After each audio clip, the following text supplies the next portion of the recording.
regaló el coche a Estados Unidos.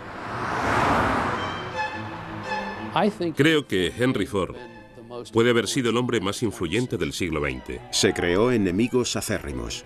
Era una persona desagradable. Creía en el trabajo duro. Y exigía trabajo duro. Para trabajar en la Ford tenías que olvidarte de tu dignidad, tu humanidad. Recibió elogios de todo el mundo, desde el presidente Herbert Hoover hasta del enemigo público número uno John Dillinger. Fue un hombre que cambió nuestro estilo de vida. Fue un mito estadounidense que nos dio la producción en cadena, el modelo T, el V8 y los atascos de tráfico. Es por culpa de mi bisabuelo. Henry Ford.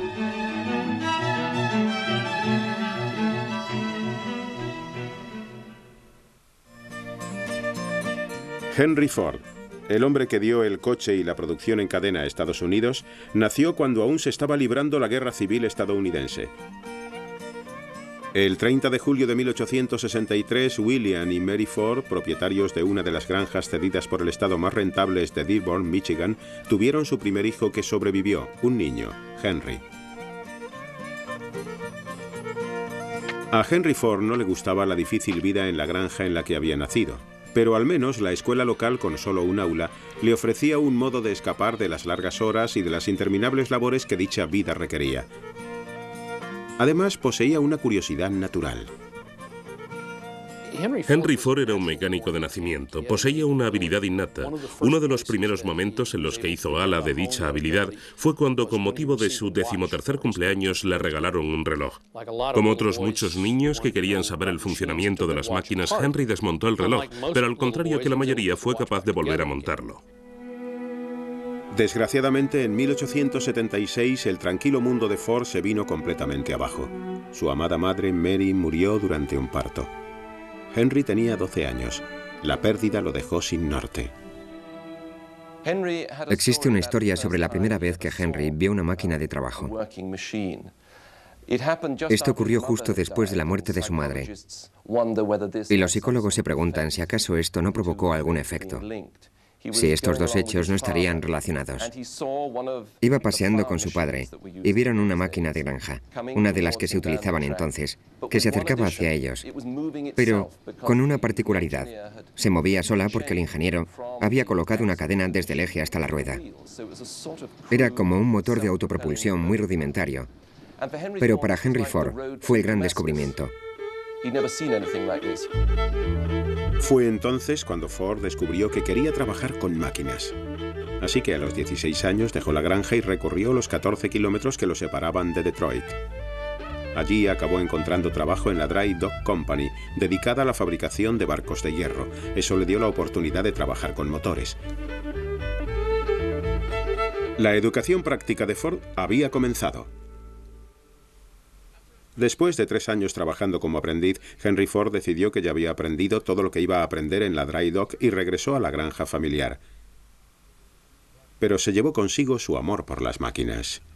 Empezó a trabajar para la Westinghouse Company, que hacía exhibiciones y reparaba máquinas por todo el sur de Michigan. Durante esta época, Henry conoció a una amiga de su hermana Mary. Se llamaba Clara Bryant y enseguida supo que la quería. Al principio Clara se resistió, pero al final se rindió. Un día de primavera de 1888, luciendo un vestido que ella misma se había confeccionado, Clara Jane Bryant se casó con Henry Ford. Ford creó un hogar en la granja para su joven esposa e intentó establecer una familia. Pero la vida en la granja no satisfacía su ambición. La era industrial invadía las ciudades y Ford quería formar parte de todo aquel ajetreo.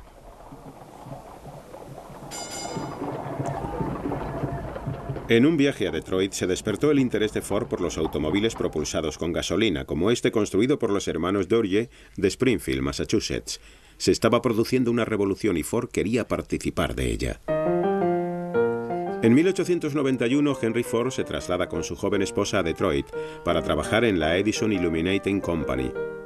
donde empezó a ascender rápidamente, llegando a doblar su salario inicial cuando fue ascendido a ingeniero jefe. El incremento en la renta sirvió de gran ayuda. El 6 de noviembre de 1893, Clara Ford dio a luz a un robusto niño, Edsel Bryan Ford. Con la inspiración renovada, Ford se dispuso a construir el vehículo propulsado con gasolina que llevaba tiempo rondándole en la mente. Henry Ford disponía de una capacidad de concentración enorme. Cuando trabajaba en un proyecto, se convertía en una especie de profesor chiflado. Así, cuando construyó su primer motor de combustión interna, su propia versión de estos motores, estaba tan dedicado a su trabajo que se lo llevó a casa la noche de Navidad, cuando su pobre esposa estaba preparando el pavo y el resto de la comida.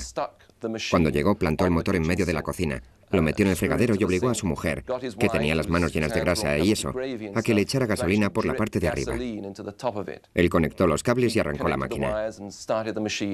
Sobra decir que llenó la cocina de asfixiantes nubes de humo. En un cobertizo detrás de su casa, el automóvil de Ford cobraba forma poco a poco.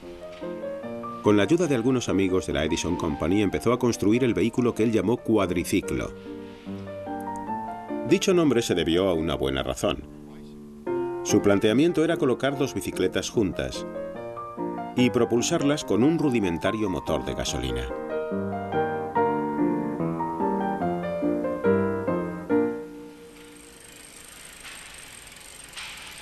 La noche del 4 de junio de 1896 estaba preparado para la prueba definitiva. Aparte de la avería, el viaje fue un éxito. Henry Ford había construido su primer coche. Solo 3 años después se hizo con un patrocinador local para una carrera por Detroit. Cuando terminó la carrera, el negocio estaba firmado. La Detroit Automobile Company se inauguró con Ford como jefe de mecánicos. Pero la aventura solo duró un año. Ford era capaz de arrancar un coche, pero no de fabricar el número de coches suficientes para que arrancara su empresa. Sin embargo, no se desanimó. Al contrario, trazó un nuevo plan: construir un coche de carreras. Ford veía las carreras como un modo de correr el rumor sobre sus coches y dar a conocer el nombre de sus vehículos. Esa fue una de las razones por las que acabó rompiendo con sus patrocinadores en su segunda empresa. Porque se cansaron de su afición a las carreras, querían que se dedicara expresamente a la producción de coches. Pero Ford no dejó de correr y gracias a su fama consiguió la financiación que necesitaba para crear la Ford Motor Company. Diseñó el primer coche de su empresa y se dispuso a solucionar los problemas de producción que lo habían invadido en el pasado.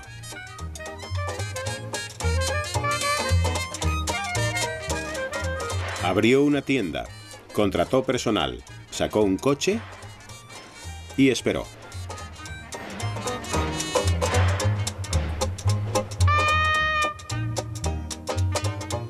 En julio de 1903, Ford vendió su primer coche, un modelo A un dentista de Chicago. El 2 veces fracasado Henry Ford, ahora a sus 40 años, estaba a punto de vivir un éxito más allá de lo que jamás pudo imaginar.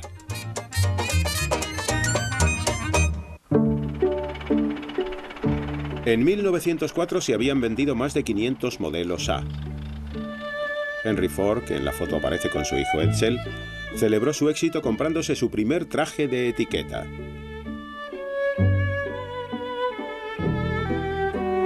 Simultáneamente, la Ford Motor Company subía el listón con el modelo B. Era más grande, más potente y considerablemente más caro que el A. Pero Ford no terminaba de estar contento con el concepto de un coche de lujo. Desde el principio, la fabricación de coches en Estados Unidos pareció estar marcada por dos corrientes. Había gente que pensaba que se trataba de hacer coches no tirados por caballos para los ricos, que los cargarían de cosas y los harían más pesados y lujosos. Y luego estaba Henry Ford, que pensaba que los coches debían ser capaces de recorrer caminos sin asfaltar y atravesar los arados de los campos. Un granjero tenía derecho a usar un coche y a quitarle una rueda y a arreglarle la cadena, al igual que cortaban árboles o descascarillaban el maíz. Eso fue lo que más le interesó desde el principio. Henry Ford trasladó su concepto a la tienda y estuvo probando hasta que dio con su coche ideal, el modelo T. El modelo T era sencillo, muy fiable para aquellos tiempos y muy resistente. Se levantaba mucho del suelo, tenía mucha distancia del suelo, lo cual ahora parece extraño que fuera considerado como ventaja, pero en una época en la que la mayoría de los caminos eran para carros, la distancia del suelo era muy importante y también era barato.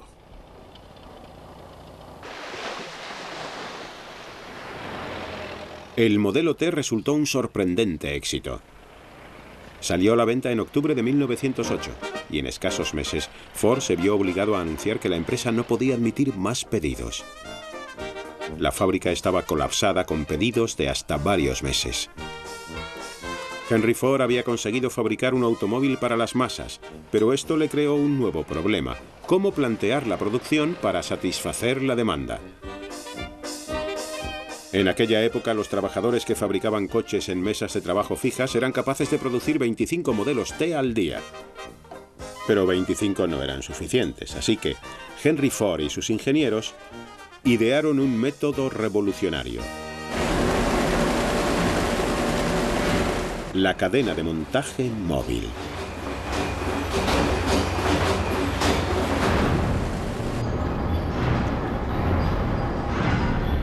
Agosto de 1913. Se pone en movimiento un chasis en la planta de Highland Park de Ford. Se mueve recorriendo una cadena de hombres y piezas cuidadosamente dispuestos. Eficacia máxima. Con el antiguo sistema, un hombre tardaba 12 horas y media en fabricar un modelo T. Con el chasis en marcha, ese tiempo se reducía a más de la mitad. Un año después, solo se tardaría 93 minutos en fabricar un coche. Con una producción cada vez más eficaz, Ford pudo reducir el precio de sus coches en cientos de dólares. La reducción de precios le permitió conseguir lo que siempre había considerado sus dos objetivos en la vida: acercar los placeres del automóvil al mayor número de personas posible y crear más puestos de trabajo bien pagados para los obreros. Pero había un factor de la ecuación que aún no se había considerado: la producción en masa consumía al trabajador. El obrero solo tenía que realizar una única labor cuando la pieza pasaba por su puesto una y otra vez, hora tras hora, día tras día. La repetición infinita pasaba factura. Para trabajar en Ford en aquella época, debías dejar de lado tu dignidad, tu humanidad y tu sentido de ti mismo. No teníamos ningún control sobre las cosas. Estábamos a merced de la Ford Motor Company. Si trabajabas en la cadena, sudabas hasta quedar absolutamente exhausto. Eres una especie de esclavo. Te ibas a la cama por la noche y soñabas con el trabajo. Te pasabas la noche trabajando en sueños. El volumen de ventas se convirtió en un problema tal que la empresa tuvo que contratar a cerca de 1000 hombres por cada 100 puestos de trabajo que pretendía crear. Y contratar y formar trabajadores costaba dinero. Había que hacer algo. De nuevo Ford dio con una solución: la jornada de $5. Henry Ford pagaría a sus trabajadores más del doble del salario medio. Fue portada de todos los periódicos del país. Cientos de trabajadores se agolpaban a las puertas de la Ford Motor Company. La jornada de $5 respondía muy bien a los objetivos comerciales, pero Ford también quería mejorar las vidas de sus trabajadores.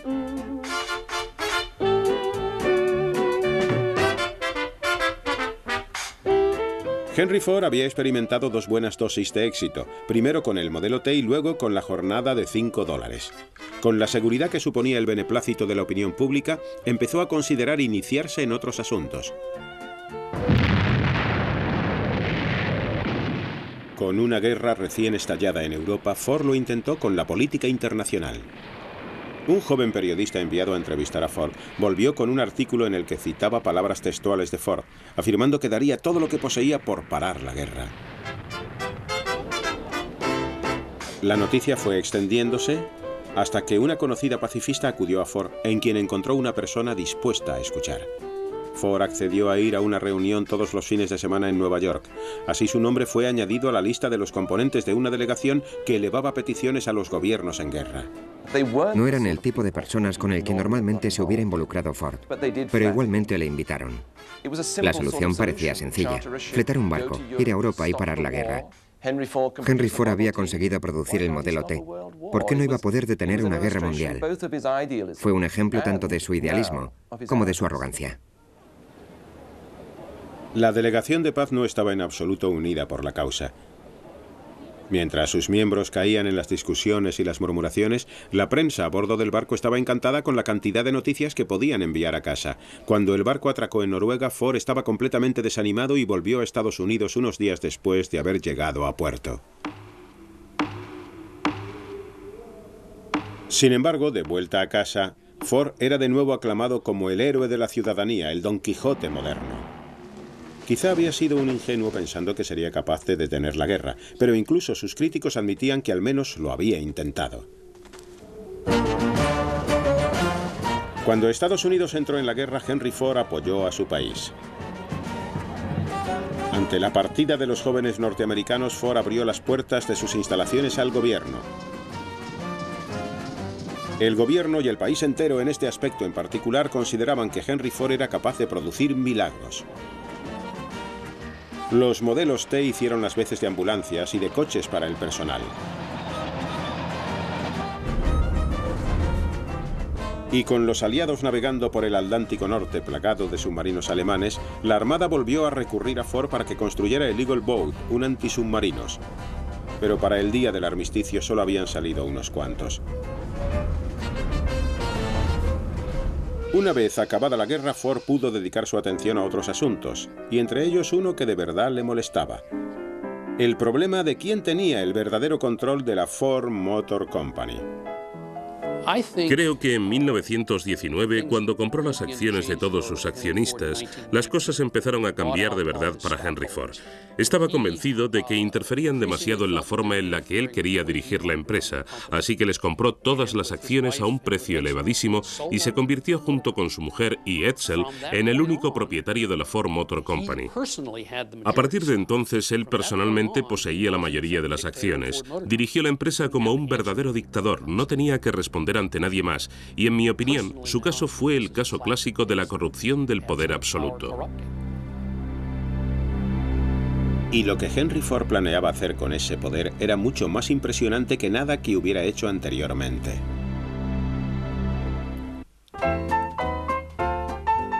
El hombre inteligente y estricto que dirigía la Ford Motor Company no se parecía en absoluto a aquel que era en su casa con su familia.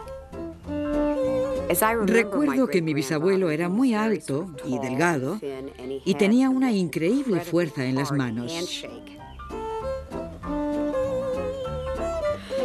Me acuerdo de eso porque siempre que íbamos a verlos, primero me daba la mano y luego un beso y me saludaba, y yo pensaba: Dios mío, me ha roto algún hueso. Era muy dulce cuando se trataba de estar con niños. No se pasaba el día con no hagas esto o no hagas lo otro.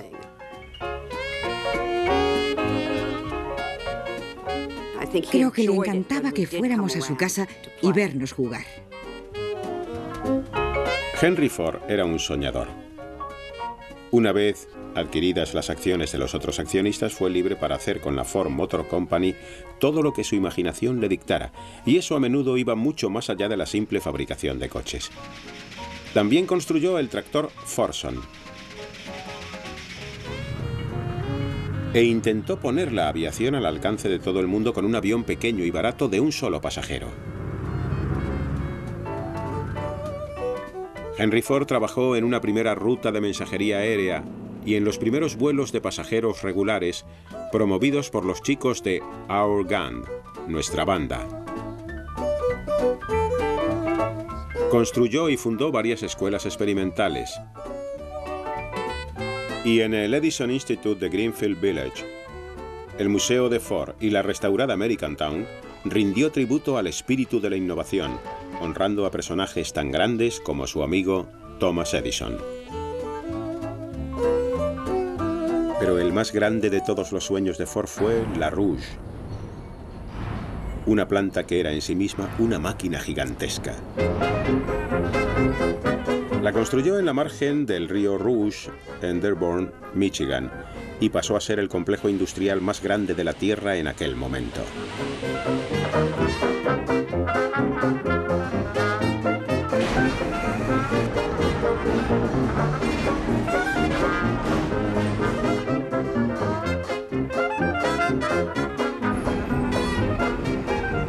Hoy día sigue siendo una maravilla industrial, un tributo perenne al poder de los sueños de Henry Ford y a su increíble determinación.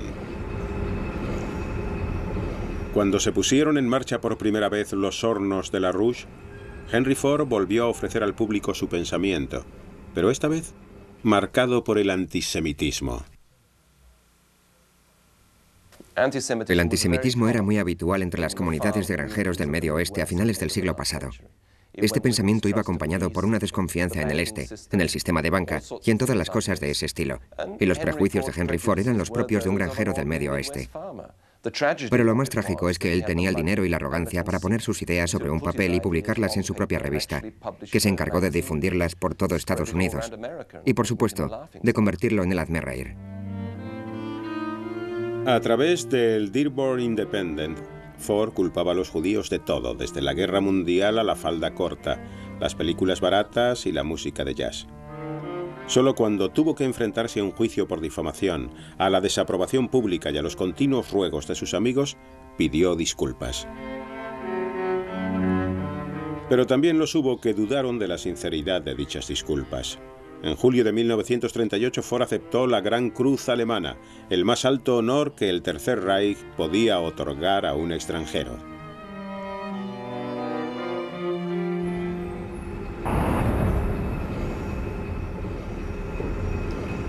Los años 20 proseguían y los trabajadores de la Ford no dejaban de lanzar miles de modelos T al mercado.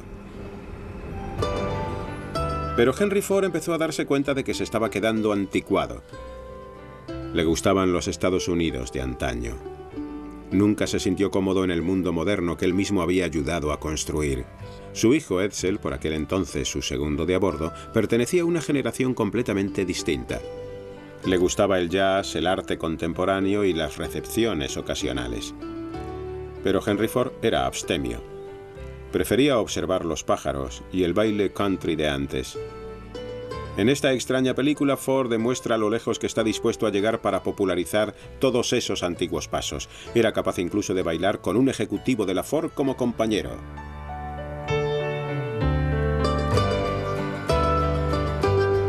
Mientras Henry Ford bailaba, el mercado experimentaba cambios inimaginables para él. Por primera vez en casi 2 décadas, el Tin Lizzie, la lata Lizzie de Ford, se enfrentaba a un serio competidor. El coche que puso en peligro el modelo T fue el Chevrolet. General Motors se dio cuenta enseguida de lo que Edsel Ford había reconocido, que según estaba el mercado, la necesidad real de automóviles estaba cubierta y de que ahora se trataba de convencer a la gente de que se comprara un coche nuevo, aunque el antiguo aún funcionara. Una de las maneras de conseguirlo era fabricar cada año un coche con una forma diferente al modelo anterior, para que pareciera más moderno.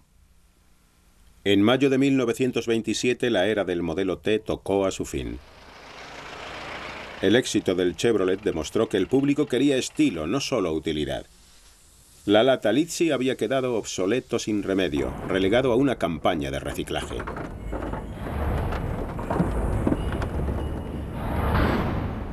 Durante años, la Ford Motor Company se había dedicado a un solo objetivo, producir modelos T, pero el mercado exigía un cambio. Edsel fue el único que supo convencer a su padre, Henry Ford, de que tenían que volver a sacar el modelo A porque, bueno, el modelo T era un coche estupendo, pero llevaban fabricándolo 20 años y no habían incorporado apenas cambios. Y un cambio era justo lo que Ford necesitaba, pero llegó a un precio. Miles de trabajadores de Ford fueron despedidos. Tuvieron que quedarse sentados en sus sillones, mientras Henry Ford trataba de imaginar un modo de recuperar su posición en el mercado. A los 64 años tuvo que empezar de cero, pero el anciano propietario estaba preparado para el reto. Con el lanzamiento de un moderno modelo A, la Ford Motor Company resucitó a toda marcha. El modelo A era un coche magnífico. No era revolucionario como el T, no era un coche que sobrepasara las fronteras del diseño de automóviles, pero era increíblemente moderno, actual. El modelo A resultó todo un éxito para la sociedad de Henry y Edsel Ford. Durante años su relación había ido enfriándose. Henry quería que su hijo fuera más estricto, más tajante, y creía que contradiciendo públicamente las decisiones de su hijo y manifestando su desacuerdo con él cada vez que tenía oportunidad, provocaría la reacción de Edsel. Creo que era una persona más débil. No tenía esa fuerza. Es decir, Henry Ford era más estricto. Edsel era un hombre más agradable, pero siendo agradable, no necesariamente se llega lejos. Sin embargo, con el éxito del modelo A, Henry y Edsel Ford fueron en la misma dirección. Probablemente fuera el único coche en el que de verdad colaboraron estrechamente. Henry se dedicaba a los detalles mecánicos del coche y Edsel, sobre todo, al aspecto exterior del vehículo. Quizá, si hubieran sido capaces de colaborar así antes y de mantener esa estrecha colaboración, Ford no hubiera perdido su posición líder ante General Motors. Octubre de 1929. De Wall Street llegan noticias alarmantes. La bolsa ha entrado en crisis. Millones de personas se quedan sin trabajo. Por supuesto, la enorme fortuna personal de Ford lo mantiene al margen de la depresión por la que atraviesa el país. Normalmente, hablar en público dejaba paralizado a Ford, pero en esta ocasión reúne a sus amigos Thomas Edison y Harvey Firestone en un histórico programa de radio para dar su opinión acerca de la depresión. If a young man makes up his mind to work, there's no limit to what he can do. But if he makes up his mind to go at it without the idea of work, he hasn't much chance. He must study and work, and he must go back in any art as far as he can, just dig up the very beginning, and he must, the more he goes back, the further he will be able to see ahead. A pesar de lo apartado que se encontraba Ford de la crisis por la que pasaban las personas de a pie, estaba a punto de ser testigo de cómo la depresión se apostaba a la entrada de su propia casa, llamando justo a las puertas de la magnífica planta del río Rouge. La depresión devastó a la clase trabajadora norteamericana. Para muchos no había trabajo, no había dinero ni había esperanza. La Ford Motor Company estaba en mejor situación que la mayoría.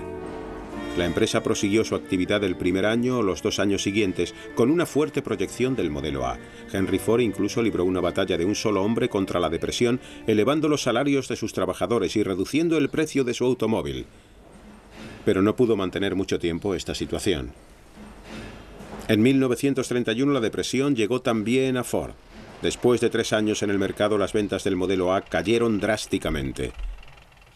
El Chevrolet, con su motor de 6 cilindros, y el nuevo Plymouth causaron graves daños a la cuota de mercado de Ford. Una vez más, se vio obligado a detener la producción y enviar a sus trabajadores a casa. Los que se quedaron sufrieron una reducción en sus salarios. La frustración se desbordaba hasta que un frío día una muchedumbre se reunió para marchar sobre la planta Rouge y enfrentarse a Henry Ford con una demanda de más puestos de trabajo. En los límites de la ciudad de Dearborn se apostó la policía en masa, pero los manifestantes ignoraron sus órdenes de dispersarse. La policía atacó y se desató una reyerta a gran escala.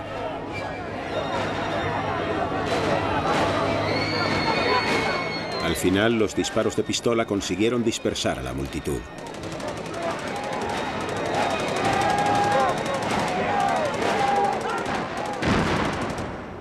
Al terminar el enfrentamiento, 4 jóvenes manifestantes yacían muertos en el suelo y 5 murieron varios días después.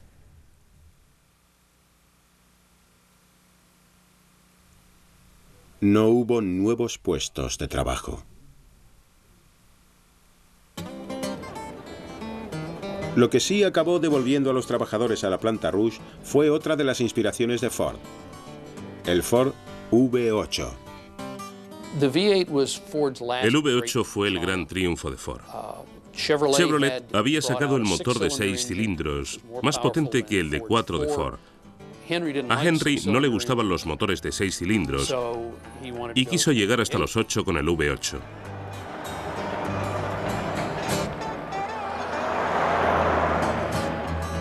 El V8 era un descapotable de 2 plazas capaz de recorrer de 115 a 130 kilómetros por hora y si le quitabas la capota aún corría más. De todo el mundo llegaron elogios que rendían tributo al regreso del genio de Ford. Las cartas de sus admiradores incluían además algunas sorpresas.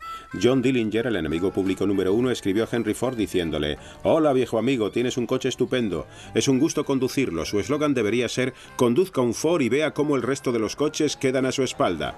Puedo hacer que cualquier otro coche se trague el polvo de un Ford». También Clyde Barrow, de la conocida pareja Bonnie and Clyde, sintió que debía elogiar a Ford. «Aunque mi negocio no haya sido estrictamente legal», escribió, «no violo ninguna ley si le digo el coche tan maravilloso que han creado con el V8».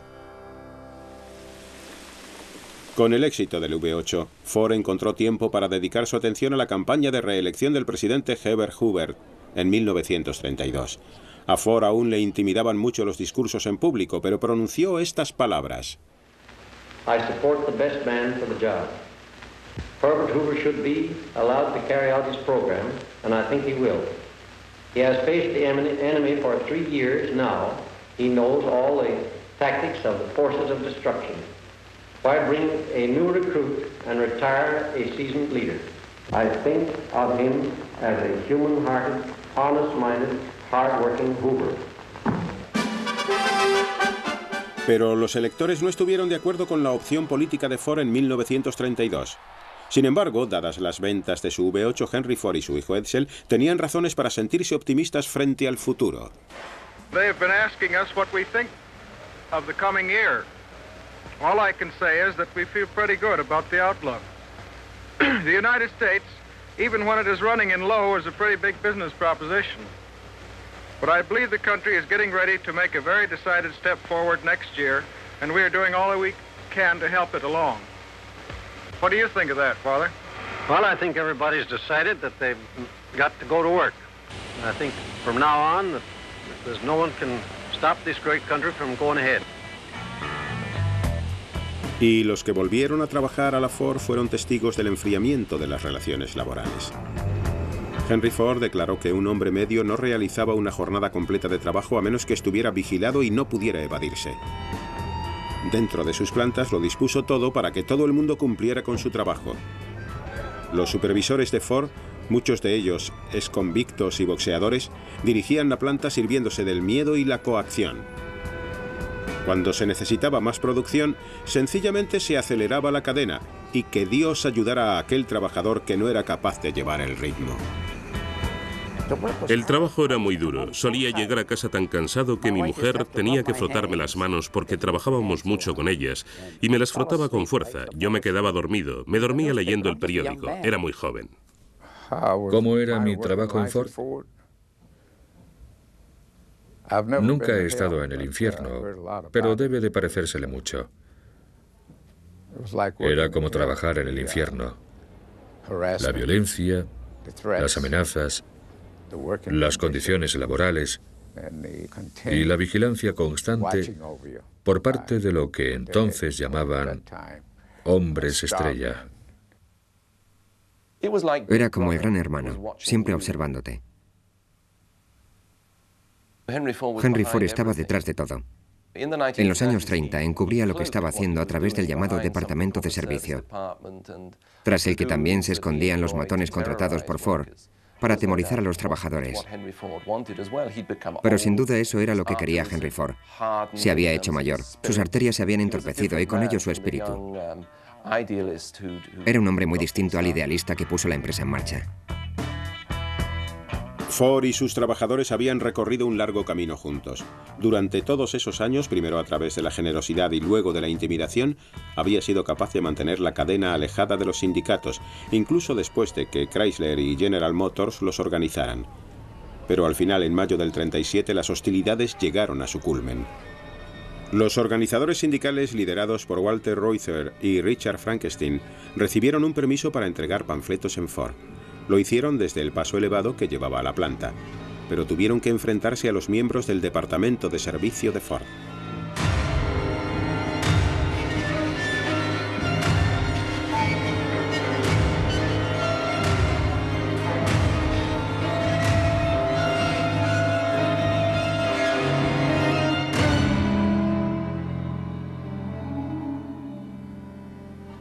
El conflicto a las puertas de la Ford dejó maltrechos a los líderes sindicales, pero no sirvió para conquistar sus reivindicaciones. Hicieron falta 4 años más de tiras y aflojas antes de que por fin estallara una verdadera protesta. El 1 de abril de 1941, Andy Dewar, uno de los trabajadores del laminador, cambió la historia laboral en Ford. Un día, Andy simplemente se cabreó. Tuvo una discusión con el capataz y con una especie de acento irlandés o escocés le dijo: «Me cago en la leche, estoy hasta las narices de tragarme esta mierda, déjeme en paz, voy a hacer huelga, ¿sabéis, chicos?». Miró hacia arriba de las cadenas. «¡Huelga, huelga!». Otro tío empezó a gritar: «¡Huelga, huelga, huelga!». El grito corrió de un departamento a otro del laminador y de repente toda la planta se paró. Allí es donde se llevaba a cabo el acabado del acero y sin él no se podía hacer ni un solo coche. Ford estaba preparándose para una dura batalla cuando su mujer lo sorprendió tomando partido. Clara Ford le exigió que llegara a un acuerdo con el sindicato. Que Clara interfiriera no resultaba nada propio de su carácter, pero esta vez temía que la situación acabara provocando un enorme estallido de violencia, así que amenazó a su marido con abandonarlo si no ponía fin a las hostilidades. Ford llamó a su representante y le dijo que firmara. Eso fue todo. La Ford Motor Company contaba ya con sindicato.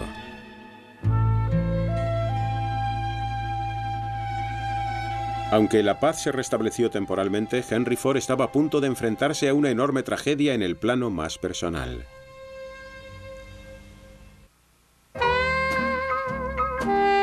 Edsel Ford había sido presidente de la Ford Motor Company desde que tenía 25 años, pero nunca hubo dudas respecto a quién llevaba las riendas. Henry Ford era ingeniero y manitas. Edsel era un hombre completamente diferente. Era un caballero. Era un hombre que destinaba fondos a las artes de Detroit. Era el diseñador. Un manitas moderno. Un hombre con el que me da la sensación que su padre, Henry Ford, tenía dificultad para relacionarse porque eran personalidades completamente opuestas.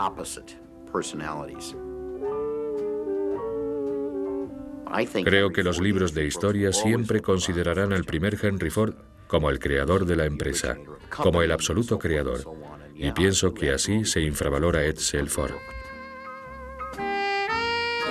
Lo único de lo que carecía Edsel Ford era de la capacidad para plantar cara a su padre.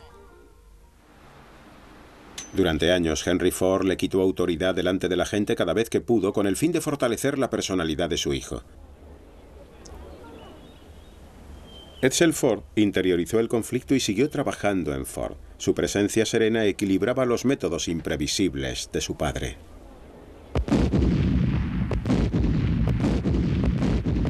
Cuando estalló la Segunda Guerra Mundial, los aliados sufrieron una derrota tras otra. Lógicamente, el país recurrió a la industria para pedir ayuda. Se esperaba que cada uno aportara su granito de arena. A Ford se le pidió que fabricara jeeps, vehículos para el transporte de tropas, tanques, camiones y demás, pero el proyecto más importante para la empresa fue el bombardero liberador B-24. Con un Henry Ford que se acercaba a sus 80 años y aún no recuperado de un infarto, la supervisión recayó ampliamente sobre Edsel, que tenía sus propios problemas de salud. Aún así, los portavoces de la empresa se mostraban lo suficientemente optimistas como para anunciar que cada hora saldría de su planta un B-24. Pero a finales de 1942 solo se habían construido 6 aviones, muy por debajo de las previsiones.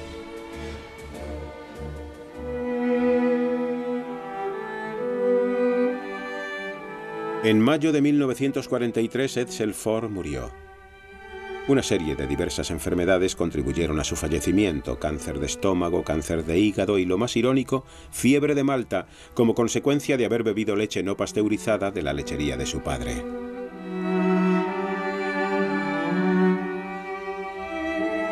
Se dice que Henry Ford nunca fue el mismo tras la muerte de su hijo.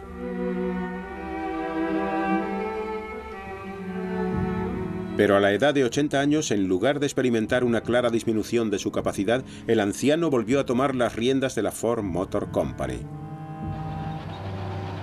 Las noticias llegaron a Washington. Como el tercer contratista de defensa más importante del país, Ford desempeñó un papel muy importante en la guerra. Con su producción pasando por graves problemas, se habló incluso de incorporar gestores externos o de nacionalizar la planta.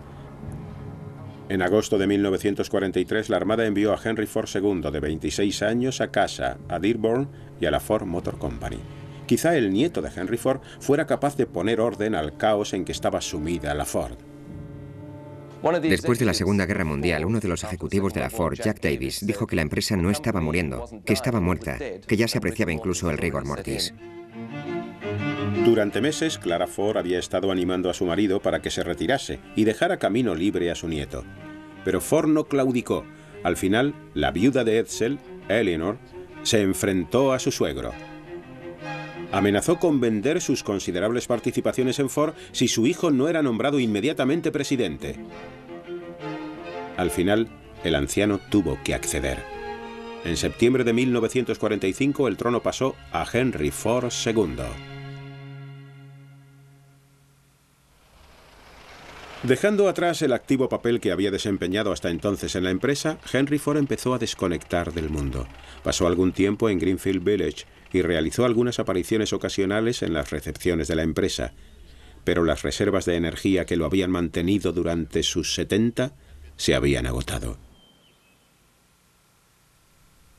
En abril de 1947, Henry Ford apoyó la cabeza en el regazo de su mujer y murió. La causa de la muerte fue un derrame cerebral. Tenía 83 años. Cientos de miles de personas hicieron cola para ver el cuerpo yacente de Henry Ford.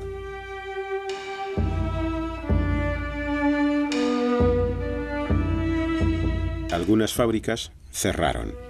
Otras guardaron minutos de silencio. En total se calcula que cerca de 7 millones de trabajadores demostraron sus respetos al hombre que había cambiado irrevocablemente sus vidas.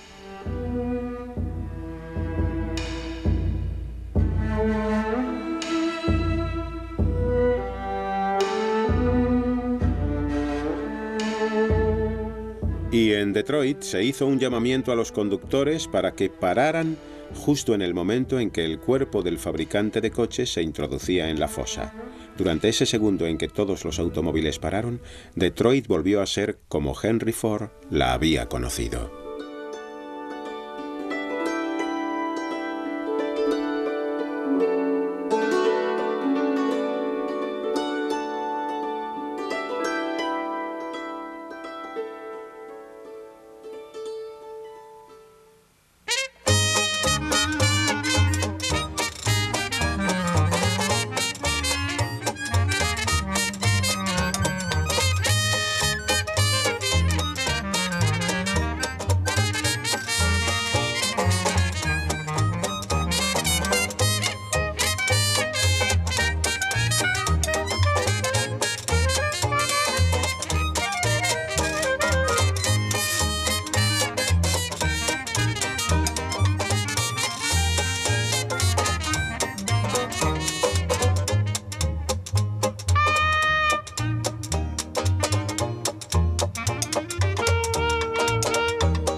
Canal de Historia.